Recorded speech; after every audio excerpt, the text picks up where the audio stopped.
Assalamualaikum warahmatullahi wabarakatuh. Terima kasih teman-teman sudah hadir kembali di channel ini, di channel Opus Perfectum ini.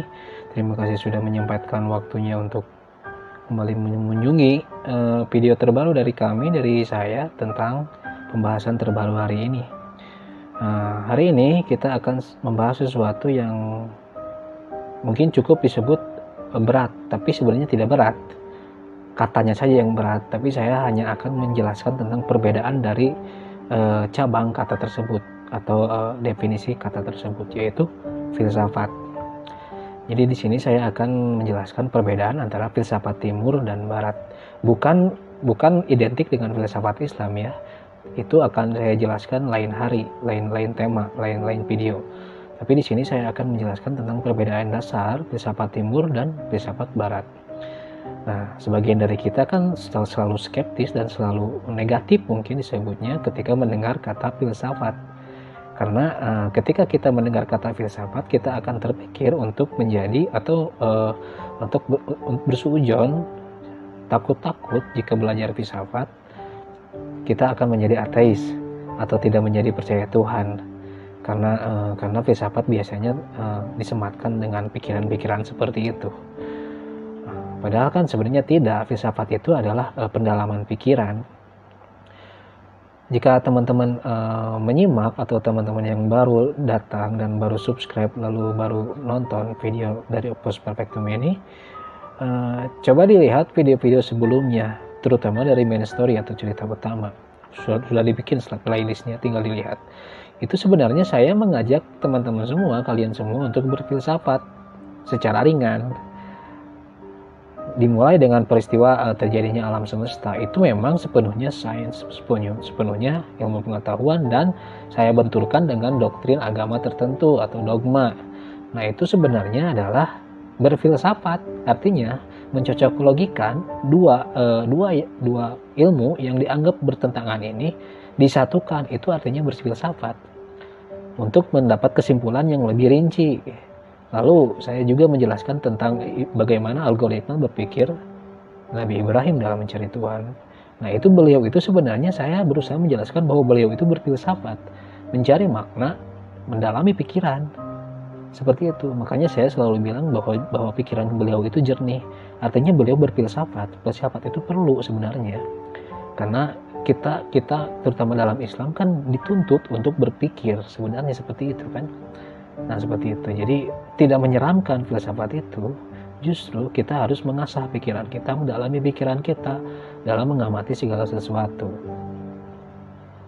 Nah, kita di sini akan membahas perbedaan filsafat timur dan filsafat barat. Nah, pernahkah teman-teman kalian semua bertanya-tanya tentang perbedaan antara filsafat timur dan barat?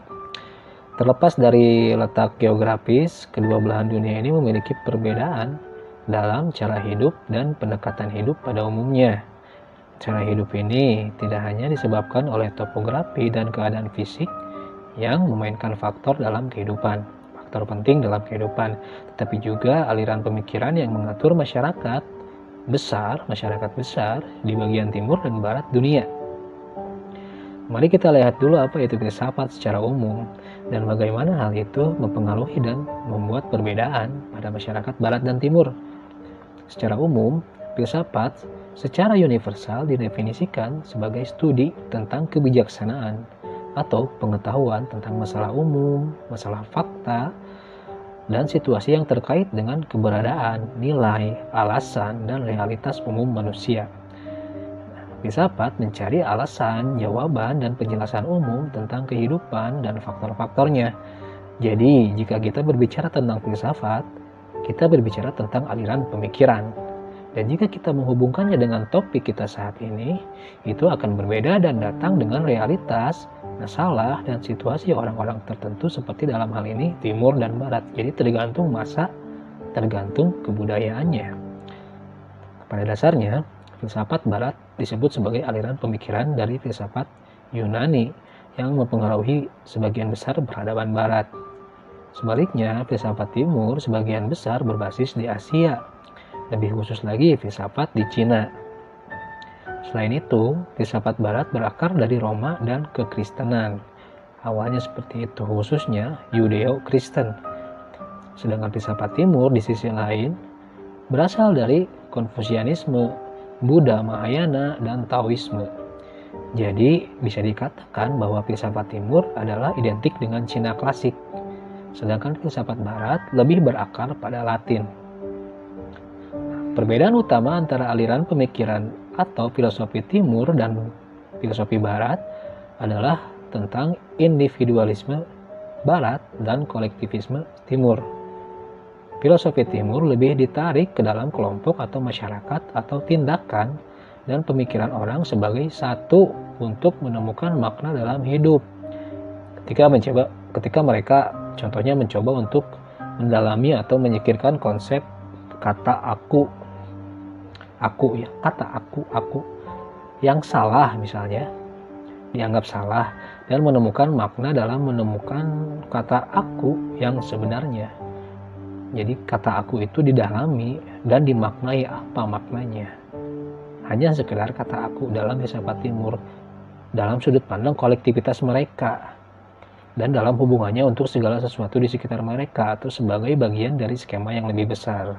Nah, sebaliknya, peradaban barat lebih individualistis, berusaha menemukan makna hidup di sini, saat ini, dan sekarang dengan diri sendirilah sebagai pusatnya, seperti yang sudah diberikan dan bagian dari semesta atau Tuhan atau ilahi.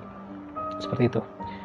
Jadi mari kita lihat lebih dalam aspek atau masalah atau isu yang coba dipahami oleh kedua filosofi ini. Prinsip utama filsafat timur adalah kesatuan. Kesatuan kosmologis inilah yang menjadi titik utama dalam perjalanan hidup menuju realitas abadi. Hidup itu melingkar, hidup itu bulat, hidup itu pengulangan dengan segala sesuatu di sekitarnya, dan itu adalah inti penting dalam filsafat timur. Etika didasarkan pada perilaku, dan ketergantungan adalah dari dalam keluar. Untuk dibebaskan, batin harus dibebaskan terlebih dahulu sesuai dengan dunia yang sekitarnya. Sedangkan filsafat barat di sisi lain didasarkan pada pengabdian diri untuk melayani orang lain. Hidup adalah pelayanan kepada Tuhan atau kepada semesta, lalu uang, komunitas, dan sebagainya.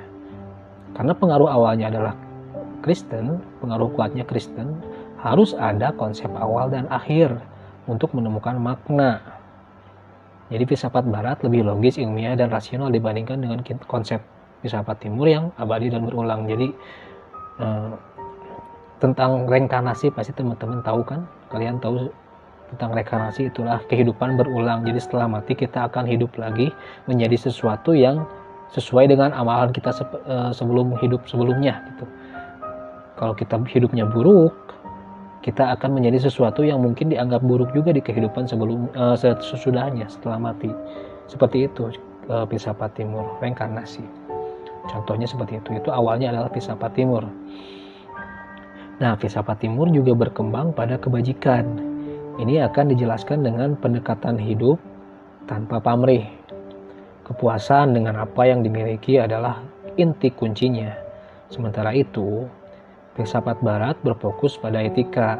Sebagai individu, seseorang harus melakukan apa yang seharusnya dilakukan tanpa merugikan orang lain. Kesuksesan atau sukses didasarkan pada seberapa banyak seseorang berjalan di jalannya tanpa menyakiti orang lain. Filsafat timur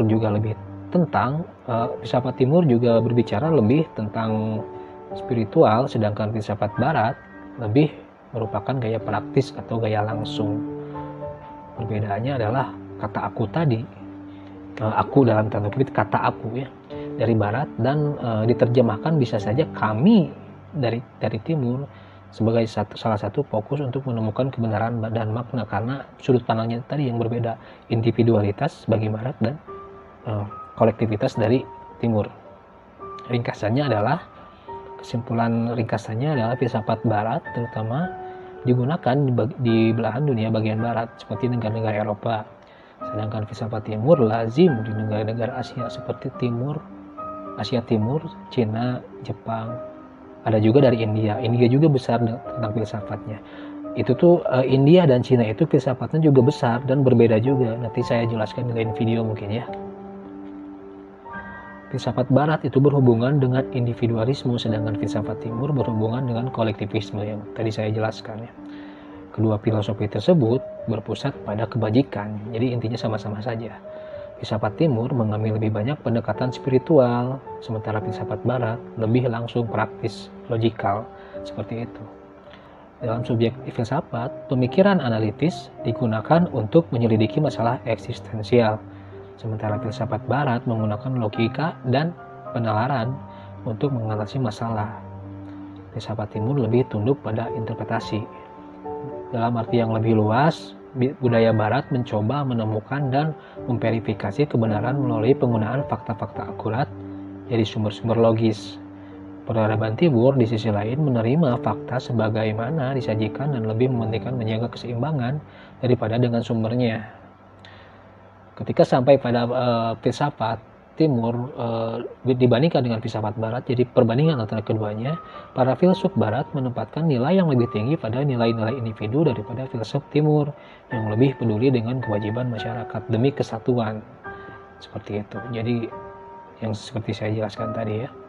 Nah, awalnya filsafat Barat dipecah menjadi 5 kelompok, yaitu metafisika, epistemologi, etika, politik, dan estetika. Perbedaan yang jelas adalah pembagian wilayah. Filsuf Barat termasuk yang berasal dari Eropa dan Amerika dan Eropa. Jadi dua benua ini adalah penghasil filsuf Barat terbesar, mempengaruhi dunia Barat yang lainnya. Dan filsafat Timur mencakup para intelektual dari negara-negara Asia seperti Cina dan India. Dua negara ini mempengaruhi filsafat di Asia, tapi sebenarnya di Asia itu ada filsafat yang besar yang lainnya, yaitu dari negara Jazirah Arab, lebih tepatnya filsafat Muslim. Nanti saya jelaskan di video yang lain khusus untuk filsafat Islam. Nah, perbedaan lain antara filsafat Timur dan Barat adalah tentang masyarakat dan individu. Sementara filsafat Timur mengambil pendekatan yang lebih komunal untuk mencari tujuan hidup, filsafat Barat mengambil pendekatan yang lebih pribadi, perenungan diri seperti itu. Jadi skeptisisme adalah karakteristik yang membedakan kedua aliran pemikiran tersebut. Filsuf Timur tidak skeptis karena mereka tidak tertarik pada penjelasan rasional dan logis. Sedangkan filsuf Barat sangat bertolak belakang, sebaliknya mereka mengedepankan logika dan rasional. Jadi itu perbedaan antara filsafat Barat dan filsafat Timur. Beda lagi nanti dengan filsafat Islam. Nanti saya jelaskan di lain video. Artinya, saya menjelaskan hal seperti ini bukan berarti saya paham tentang filsafat, tapi filsafat itu sebenarnya bukan pemahaman yang teorinya seperti ini dan ini. Bukan. Tapi filsafat itu adalah pendalaman pikiran, kedalaman pikiran, kemampuan berpikir, kemampuan mendalami apa yang ada di sekitar kita lalu menyimpulkan sesuatu dan menjadi sebuah gagasan. Seperti itu. Yang seperti saya tadi jelaskan tentang pemahaman alam semesta, awal mula alam semesta. Jika kita meneliti dari sudut ilmu pengetahuan, tidak akan ada sinkronnya dengan dogma agama atau doktrin agama.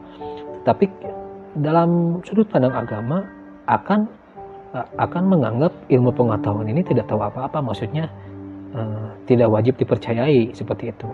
Tapi ketika filsafat berbicara, dua-duanya ini disatukan untuk mencapai konklusi dan kesimpulan yang bisa saja berkaitan. Itu maksudnya pendalaman pikiran yang seperti saya jelaskan di video pertama saya. Itu sebenarnya saya berusaha berfilsafat, mencocok logikan dua pemahaman yang bertentangan menjadi satu. Itu pun saya belajar dari pemahaman-pemahaman yang lain, maksudnya seperti itu. Jadi orang-orang yang lain yang mendalami hal tersebut juga, seperti itu. Terima kasih sudah menyaksikan. Mungkin pembahasannya sampai sini dulu. Nanti di lain video, lain cerita, another story yang lain, saya akan menjelaskan tentang filsafat sudut pandang Islam. Lalu pengaruhnya untuk filsafat barat, karena filsafat Islam itu ada pengaruh besar untuk filsafat barat muncul. Seperti nanti akan saya jelaskan tentang tokoh Aristoteles, lalu Ibnu Sina, Ibnu Rus, dan lain sebagainya. Aristoteles itu adalah filsuf besar Yunani, dan Ibnu Sina itu dalam dunia Islam adalah filsuf besar. Ibnu Rus juga, dan lain sebagainya. Terima kasih sudah menyaksikan. Jika dirasa bermanfaat silahkan share. Jika teman-teman menyukai pembahasan ini silahkan like dan komen komen sesuai isi video ya, kalau bisa. Kalau enggak ya nggak apa-apa. Terima kasih. Wassalamualaikum warahmatullahi wabarakatuh.